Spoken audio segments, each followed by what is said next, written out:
ঝিনাইদহে easy bike ছিনতাই চক্রের ১০ সদস্য গ্রেপ্তার, লুণ্ঠিত ইজি বাইক ও মোবাইল উদ্ধার। ঝিনাইদহে ইজি বাইক ও মোবাইল ফোন ছিনতাইয়ের ঘটনায় আন্তজেলা দুষ্যুতা চক্রের ১০ সদস্যকে গ্রেপ্তার করেছে police. Jhenaidah cyber crime investigation cell ও সদর থানা পুলিশের যৌথ অভিযানে চুয়াডাঙ্গা ও কুষ্টিয়ার বিভিন্ন এলাকা থেকে তাদের গ্রেপ্তার করা হয়। একই সঙ্গে লুণ্ঠিত ইজি বাইক, ছিনতাই হওয়া মোবাইল ফোন সহ বিক্রির নগদ টাকা উদ্ধার করা হয়েছে। আজ শনিবার ২৫ জুলাই দুপুরে জেলা পুলিশের সাইবার সিকিউরিটি সেল সূত্রে এসব তথ্য জানানো হয়।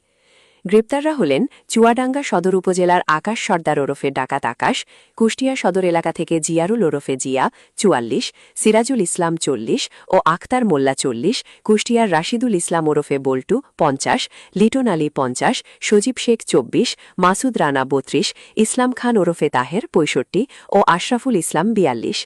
অভিযানকালে লুণ্ঠিত ইজি বাইক, ৮টি মোবাইল ফোন ও ইজি বাইক বিক্রির নগদ ৩,৪০০ টাকা উদ্ধার করা হয়।